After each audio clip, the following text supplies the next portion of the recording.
नमस्कार प्रिय दर्शकों, आप देख रहे हैं ज्योतिष मंत्रा। प्रिय दर्शकों, आज पुनः गुरु गोरखनाथ भगवान का एक मंत्र लेकर पुनः हाजिर हूँ। गुरु गोरखनाथ साबर मंत्रों के रचयिता, प्रणेता, अधिष्ठाता हैं। आम जनमानस के लिए जो साबर मंत्रों की रचना गुरु गोरखनाथ जी ने की, वह मानव जाति के लिए परम कल्याणकारी है। मध्यकाल के आसपास ज़्यादातर सभी लोगों को इन मंत्रों के बारे में ज्ञान था। सभी लोग इन मंत्रों का प्रयोग करके अपने जीवन में कहीं ना कहीं स्थायित्व लाते थे, खुशहाली लाते थे और अपने जीवन को उच्च शिखर पर पहुंचाने का कार्य करते थे। दूसरा, भारतीय संस्कृति में धन संपत्ति से भी ज़्यादा मान सम्मान और आध्यात्मिकता को स्थान दिया गया है और इसी उद्देश्य से ज़्यादातर लोग उस समय में आध्यात्मिक शिखर पर पहुंचने के लिए इन मंत्रों का प्रयोग करते थे। हालांकि गुरु गोरखनाथ जी ने सभी प्रकार के मंत्रों की रचना की है।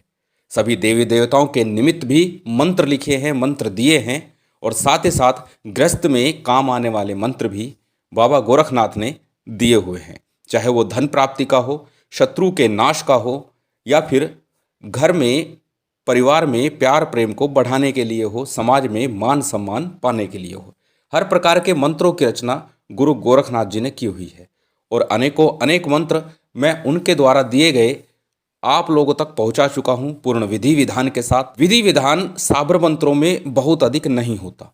बिना गुरु के भी इन मंत्रों का जप किया जा सकता है। भगवान भोलेनाथ को साक्षी रख करके, उन्हें अपना गुरु मान करके, बाबा गोरखनाथ को अपना गुरु मान करके इन मंत्रों का जप किया जा सकता है और पूर्ण लाभ प्राप्त किया जा सकता है। पूर्व में महाकाली और हनुमान जी का प्रत्यक्ष साधना मैंने दी हुई है कि उनके दर्शनों के लिए या उनका सानिध्य प्राप्त हो जाए, इस प्रकार की साधना मैं आप लोगों तक पहुंचा चुका हूं। और इसी संदर्भ में एक प्रश्न था कई लोगों का, क्या गुरु गोरखनाथ जी के सानिध्य का, गुरु गोरखनाथ जी के प्रत्यक्षीकरण का अनुभव प्राप्त हो सकता है या लाभ मिल सकता है, या कोई ऐसा मंत्र है जो सरल भी हो और गुरु गोरखनाथ जी की कृपा प्राप्त हो और उनके दर्शन किसी प्रकार हो जाए। करीबन 12 वर्षों पूर्व महंत अमन चैनपुरी जी महाराज के द्वारा बताई गई एक विधि के अनुसार मैं आप लोगों तक उस मंत्र को पहुंचा रहा हूं। उन्होंने मुझे ये मंत्र दिया था और बताया था इसका विधान किस प्रकार से करना है, क्योंकि उनसे उस समय मैंने जानने का प्रयास किया था और उन्होंने जिस विधि विधान से मुझे बताया था वही विधि विधान मैं अक्षरशः आप तक पहुंचाने का प्रयास कर रहा हूं। प्रिय दर्शकों, जब गुरु गोरखनाथ जी की साधना करें तो सर्वप्रथम ब्रह्मचार्य का पालन अति अनिवार्य है। वैसे तो सभी साधनाओं में मैं बता चुका हूं कि ब्रह्मचार्य का पालन जब आप साधना करते हैं तो साधना काल के दौरान ब्रह्मचार्य अनिवार्य हो जाता है। नित्य पूजा के लिए ब्रह्मचार्य की आवश्यकता नहीं होती, परंतु किसी साधना विशेष के लिए, किसी मनोरथ सिद्धि के लिए जब साधना करते हैं, 5 दिन, 11 दिन, 21 दिन, 41 दिन, जितने भी दिन की करते हैं, तो उतने दिनों तक साधना करते समय ब्रह्मचार्य अनिवार्य होता है। गुरु गोरखनाथ जी सन्यासी के रूप में पूजा जाते हैं और सन्यास की प्रथम शर्त ब्रह्मचार्य अनिवार्य है और इसीलिए जब आप इस साधना को करें तो ब्रह्मचार्य का दृढ़ता से पालन करना है। मनसा वाचा कर्मणा, मन से, वचन से और कर्म से सभी प्रकार से आपको ब्रह्मचार्य का पालन करना होगा। दूसरा, गुरु गोरखनाथ जी धूणे के देवता हैं, तो इसलिए बिना धूने के इनकी सिद्धि संभव नहीं, इसलिए इनके नाम का धूना भी आपको चेतन करना पड़ेगा। रही बात तीसरी, संभव हो तो भोजन पर भी आप अंकुश रखें। भोजन ऐसा लें जो सात्विक हो और साथ ही साथ यदि एक समय भोजन लें तो अति श्रेष्ठ होगा, क्योंकि प्रिय दर्शकों, जब गुरु गोरखनाथ जी की कृपा प्राप्त होती है तो साथ ही साथ नवनाथ और 84 सिद्धों की भी कृपा आपको स्वतः ही प्राप्त हो जाती है, क्योंकि सभी गुरु गोरखनाथ जी के साथ चलते हैं और इसीलिए इनके मंत्र के लिए बड़े कठिनता यही है कि हमें थोड़े नियमों का पालन करना है और सरलता ये है कि मंत्र अति सरल है। बड़ी सरलता से मंत्र का जप किया जा सकता है, मंत्र को याद किया जा सकता है। चलिए जान लेते हैं कौन सा है मंत्र और क्या है साधना की विधि। जिस प्रकार मुझे ज्ञात है, मुझे बताया है, उस प्रकार से मैं आप लोगों को देने का प्रयास कर रहा हूँ। इस मंत्र का प्रयोग, इस मंत्र की साधना आपको किसी भी सिद्ध मुहूर्त में आरंभ करनी है, अथवा आप कभी भी सोमवार से या अमावस्या तिथि को इस साधना को आरंभ कर सकते हैं। शिवरात्रि, होली, दीपावली, ग्रहण काल, इस अवसर पर भी आप साधना कर सकते हैं। तो किसी शुभ योग सिद्ध मुहूर्त में आपको साधना आरंभ करनी है। यदि आप धूना चेतन करते हैं तो दीपक की आवश्यकता नहीं होगी, अन्यथा एक घी का या तेल का दीपक लगाइएगा यदि धूने की व्यवस्था ना बन सके, परंतु भोग अग्नि पर ही देना। इसके साथ जिस दिन साधना आरंभ करें उस दिन आपको एक लंगोट और 5.25 मीटर गेरवे रंग का वस्त्र बाबा के नाम का उठा करके आपको रख देना है, कुछ दक्षिणा द्रव्य के साथ में। 5 अगरबत्ती धूना लगाएं तो भी और दीपक लगाएं तो भी 5 अगरबत्ती आपको बाबा के समक्ष लगानी है, गुरु गोरखनाथ के समक्ष लगानी है। उनका चित्र रख लीजिए। अगर आप धूना चेतन करते हैं तो न चित्र की आवश्यकता है न दीपक की आवश्यकता है। यदि आप धूना चेतन नहीं करते हैं और आप दीपक प्रज्वलित करते हैं तो फिर चित्र अवश्य रखिएगा। जब ये सारी तैयारी आप कर लें और जिस दिन से साधना आरंभ करें, साधना का समय सबसे श्रेष्ठ समय होगा यदि आप प्रातःकाल 3 बजे से 6 बजे के मध्य में ही अपनी साधना संपन्न कर लेते हैं। श्रेष्ठ होगा 3 से 5 के बीच में ही करें, लेकिन 6 बजे तक चल सकता है। आप 3 से 6 के मध्य में ही इस साधना को संपन्न करें। प्रातःकाल का समय ही श्रेष्ठ होता है इस साधना के लिए। अब आपको क्या करना है, पूर्वाभिमुख होकर के बैठ जाना है। सबसे पहले शुद्धि आचमन करना है, अपने ऊपर जल छिड़किए। उसके बाद में दीपक प्रज्वलित कर लीजिए। दीपक प्रज्वलित करने के बाद में संकल्प आपको लेना है। संकल्प में अपना नाम, अपना गोत्र, उस दिन का तिथि वार नक्षत्र और अपना मनोरथ बोलना है, किस कामना के लिए आप ये प्रयोग, ये मंत्र, ये साधना कर रहे हैं। इसके बाद सबसे पहले गणेश जी का, फिर गुरु का, कुलदेव, पितृदेव, स्थान देव इत्यादि का आपको सूक्ष्म रूप से पूजन करना है।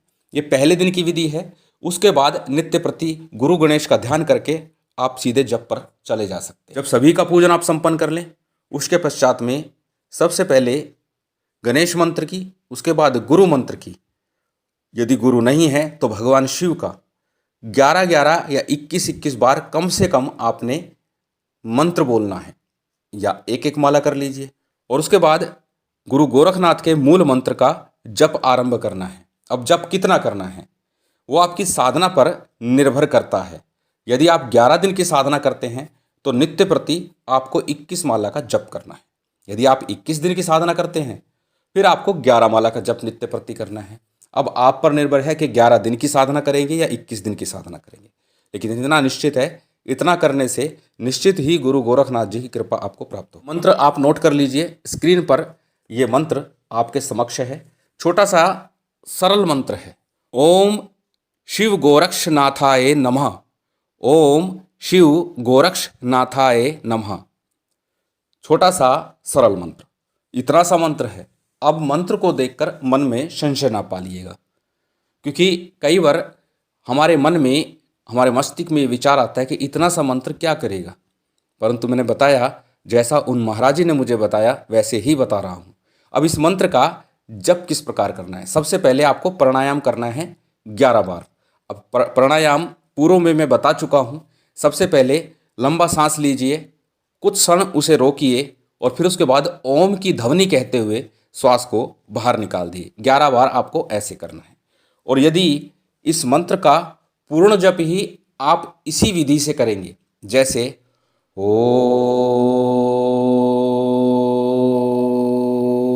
शिव गोरक्षनाथाय नमः, ओम शिव गोरक्षनाथाय नमः, यदि इस तरह से जप करेंगे तो आपको 21 दिन तक इंतजार करने की आवश्यकता नहीं पड़ेगी। आप पहले दिन ही अनुभव प्राप्त कर लेंगे और निश्चित ही अनुभव आपको होगा। 11 माला तो क्या, 1 माला करते ही आपको अनुभव हो जाएगा। ये बड़ी सशक्त और पूर्ण विधि है।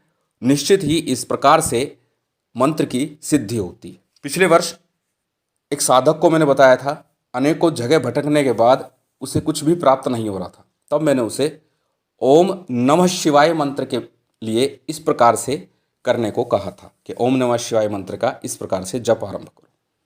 आपका मन शांत होगा, चित्त शांत होगा, निर्णय क्षमता तीव्र हो जाएगी और अनुभव भी अच्छे प्राप्त होंगे जो साधना के लिए, साधक के लिए चाहिए। और उसे इतने अच्छे अनुभव प्राप्त हुए कि उसने बाकी मंत्रों को जपना छोड़ ही दिया। बोलो जी इसमें ही मुझे आनंद आ रहा है और मेरे हर कार्य अब बनने लग गए। चलिए ये तो हुआ मंत्र जाप। अब बात करते हैं भोग। भोग के लिए आपको सबसे श्रेष्ठ रहेगा यदि आप चूरमे का भोग लगाते हैं। यदि नित्य प्रति चूरमे का भोग ना लगा सके तो आप शक्कर का भोग लगाइएगा। गुड़ की जो शक्कर होती है उसका भोग लगा सकते हैं, या मालपुए रख सकते हैं, मिठाई भी रख सकते हैं। लेकिन श्रेष्ठ है आप चूरमे का भोग लगाइए रोट बना करके, और वो रोट आपको डायरेक्ट अग्नि पर पकाना है। लोहे के तवे के ऊपर नहीं पकाना। तवा ले तो मिट्टी का तवा ले, लोहे के तवे के ऊपर आपको रोट नहीं बनाना है। या तो आप सीधा ऊपलों के ऊपर, गाय के ऊपलों के ऊपर बनाइए, कोयले के ऊपर बनाइए, या फिर मिट्टी के तवे के ऊपर रोट बनाइए और उसका आपको भोग लगाना है अग्नि के ऊपर। और उसके बाद थोड़ा सा गोग्रास के रूप में आपको गाय को देना है। नित्य प्रति 21 दिन या 11 दिन आपको लगातार करना है। बाबा गोरखनाथ जी की कृपा आपको निश्चित ही प्राप्त होगी।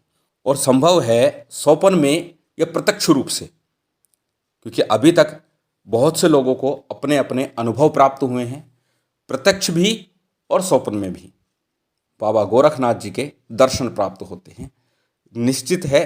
और जैसा उन महाराज जी ने मुझे बताया अक्षरशः मैंने वैसा ही आप तक पहुंचाया है। अब इसी मंत्र से हम अनेकों कार्य कर सकते हैं। कैसे कर सकते हैं? जब भी आवश्यकता हो 11-21 बार इस मंत्र का उच्चारण किया, अपने कार्य की सिद्धि के लिए चले गए।